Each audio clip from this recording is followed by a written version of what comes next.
What is going on, everybody? Welcome back to the channel. Today's video, we're going to be showing you and talking to you about the camp that we just hosted here on the creek property. Oh, and a big shout out to our friends at Blackbeard Fire Starter. They sent each family their own kit, and I'm telling you, that was one of the highlights of the kids' camping trip, was being able to start their own fire. As you guys can see, these things work awesome. They're still burning. Look at that. I'll let those burn out. So we had a situation happen, a dangerous one. We had a rattlesnake enter our camp, a pygmy rattler, enter our camp. I think it was right at dark, or it was dark. I didn't see it. I was actually not up there when it happened, and it was a serious situation. It turned serious really quick during this camp. The men that were up there took care of it. They killed it, and another and one of the other dads seen another. So they seen two pygmy rattlers. I've seen two. This is how rare they are to me. I've seen two pygmy rattlers here in Oklahoma once before in my life, and I was about 15. I'm 40 now, so that was 25 years ago was the last time I seen pygmy rattlers, which I know there's rattlesnakes here in Oklahoma. Actually, the refuge is like 5 miles from here, and they got actually diamondbacks there and pygmy rattlers. So it was just kind of it was a surprise, because rattlesnakes were not on our radar, and they should have been. We're more concerned about copperheads and water moccasins, to say the least. But these rattlesnakes are even more dangerous than the water moccasins and the copperheads themselves. We had an incident with one of the boys, young boys, got bit by something or got struck by a snake. We do not know. He's perfectly fine now. His leg swelled up. Let me show you the highlight reel of the whole camp itself, not to bring the mood down, but I just want to give you guys, I just want to keep you guys informed of what's going on and what happened at the camp. And it was an awesome time. Overall, amazing time. Everyone had such a great time. But let me show you the highlight reel. And then when we come back, I'm going to be checking the camera here, because we're about to be moving the hog trap out here. So let me show you the highlight reel and we'll come back. So Mike, how was your experience with the father-son camp? It was great. The fellowship was great. The Bible devotions, and just the camaraderie between fathers and sons. The learning experience, being able to teach skills, to learn skills, and just being God's creation.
Bo, what was your experience with the father-son camp?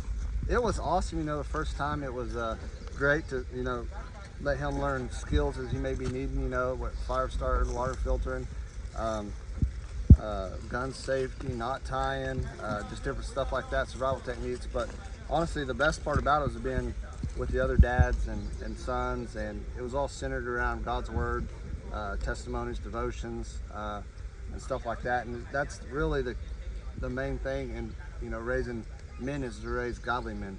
So learning all those other things is great, but just, you know, Being around like-minded people. right. Being able to lay him set underneath devotions and testimonies and hear how God has worked through other people's lives is that's really what this weekend was about. So.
How awesome was that? Was that not cool? You guys to see all the fun activities and good food and fellowship and all that we did. It was an amazing time. So overall, it went awesome, except for the mishap with the young boy getting bit. And I don't know exactly what it was. Look at this fire starter. I don't know exactly what it was. The dad and mom think it could have been a snake. I did see 2 little red dots, like something had bit him. Was it a rattlesnake? I don't know. I mean, especially a pygmy rattler, they're very venomous, and it could have been a dry strike, I guess. Some people say they can dry strike. I don't know. But I do know this, if it would have been a full-blown strike from a pygmy, he would have been in the hospital for several days. I actually found an article, it's crazy, 2 years ago, a young boy, 8-year-old, got bit by a pygmy rattler here in Oklahoma at his church camp. And he was in the hospital for 3 days. So we dodged one big time on this. And that's just the dangers of doing a camp and being out in God's nature. We're in their habitat, and to say the least. And them snakes can come out of nowhere, and they come out of there quick. And like I said, it wasn't even on our radar at all until it was. And so thank goodness, thank God, that young boy wasn't more hurt than he was. His shin swelled up really big, probably like a golf ball size, but then like that far. So it was like swollen pretty good, and it was warm to the touch. I did see 2 little marks, but they're about that far apart. That was what was confusing to me. They could have been, I guess, a smaller one, not the one that they killed, but maybe a smaller one. Because they did see 2 in 2 different locations, but that doesn't mean there wasn't a third one that got him. I don't know. My instincts was it might have been like a wasp or a bee or something. I don't know, just because of the way it swelled up and stayed localized. I don't know. It's hard to say. What matters though, he is good to go. His mom, they took him to the hospital. They did take him to the hospital. So this is what's crazy about it. We were doing a first aid class, and the topic of snakes was brought up, and getting struck and bit and all that was brought up. And I was sitting over there, and the young man's dad was next to me, and the boy comes up and tells his dad, "Dad, look at this. I got bit last night by something. I felt it like hit. And then now it's doing this." So this was like 10 hours before, maybe 12, 12 hours, somewhere around there. I don't know exactly when. I don't think any of us do, but it was a long period before. And he said, "Son, how come you didn't show this to me last night?" And he's like, "I don't know." And the boy said it itched really bad. Well, then one of the other guys was looking at it and was touching it, and then started hurting him. So then we're all talking about, man, it could be a snake bite. We don't know. Better safe than sorry. Take him to the hospital and get him checked out. Well, the boy's hearing all this, and he's starting to have like a panic attack, and which I don't blame him at all. He was really nervous. We were all nervous. They take him to the hospital. I can't remember. I know the dad said that the doctor came out and looked at it and wasn't overly concerned about it, just because it was localized swelling and stuff. So they didn't give him any antivenom or anything like that. So that tells us it was either a dry strike, like a dry bite where no venom went in, or something else got him. We don't know. But the mom ended up putting something on there and drawing stuff out, and the swelling went down. And we actually seen him at church the next day. So everything is good now, thank goodness for that. So we were praying for him here at the camp and at home. And he's such a sweet little boy, and he's got a great dad, and everything just went great other than that. If that wasn't to happen, it was almost like a perfect camp because of that. So we got to be wary. We know if we do this again in the future, hey, watch out for pygmy rattlers. How scary is that?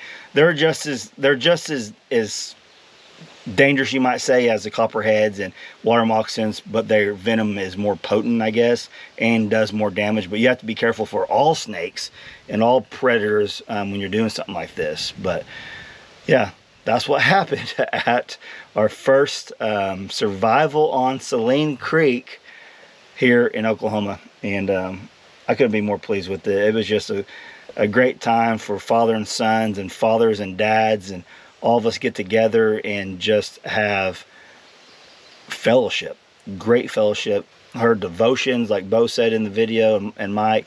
Got to hear awesome testimonies. I gave my testimony to the camp. It was just overall just a great experience. God was glorified through this camp, and we hope to continue to do more of them. And I'm even thinking about maybe opening up to maybe some other local churches. I don't know yet. We'll see.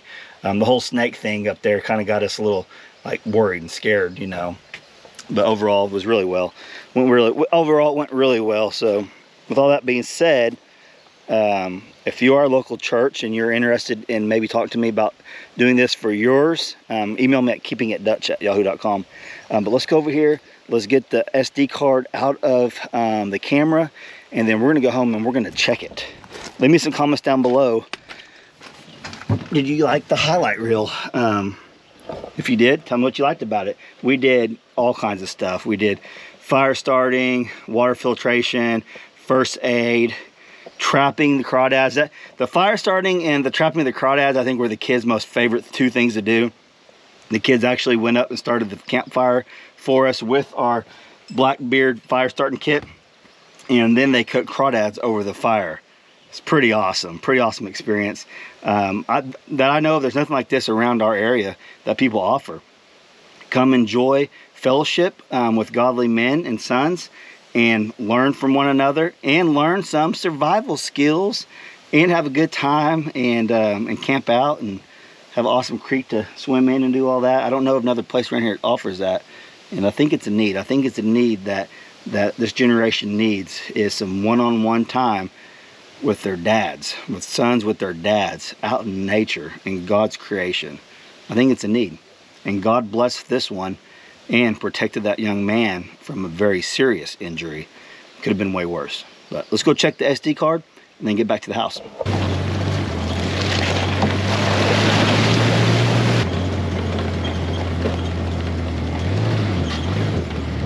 I will say this, the 50 pound bag of corn I put out about 5 days ago is completely gone. So we gotta have some pictures on this camera. I think there was like 202 whenever I put it out here on that SD card. I can't remember though for sure. Let's see. We'll see how many's on there now. 683. So yeah, we got pictures. So we'll go check this, and if I get any pigs or anything interesting on here, I'm going to show you guys at the end of the video. I'm trying to look right now just for pig tracks. We actually just got a storm a few hours ago. I see some tracks, but not a whole lot of rooting around or anything like that. We did get a little bit of rain. It knocked the dust down here at the creek property, and they are expecting some high winds again tonight. So we'll see how it goes.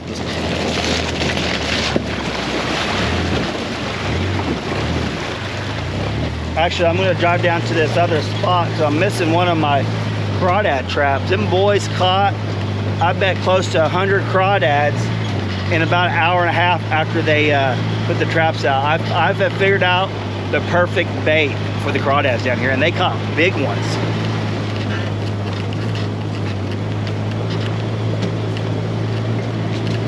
Let's go down here and see if I see the trap laying out.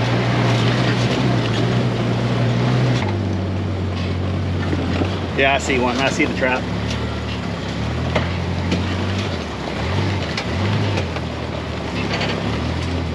See it over there?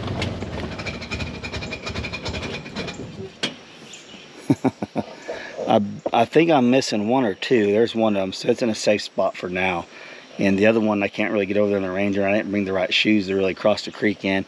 So I'll have to come back down here in a day or so to get them. The girls were probably going to want to set some out anyways and catch their own cries because the big ones are out now.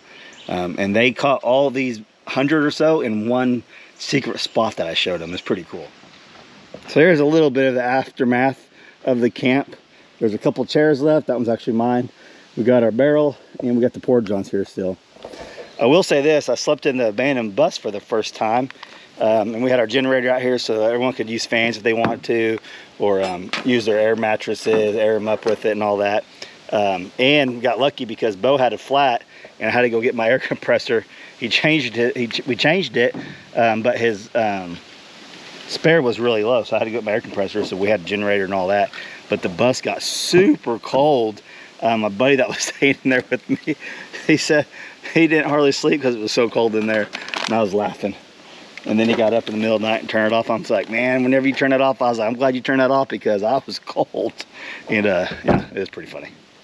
Oh yeah, real quick too, if you guys are interested in the black beard fire starter stuff, I'm not getting any kickbacks or paid for this. They just they sponsored it, the camp, by sending all that to the families. So there will be a link down below if you're interested in. Like I said, they're not paying me to do it. I've just been using their fire starters for, I think, going on 3 years now, and they always work awesome.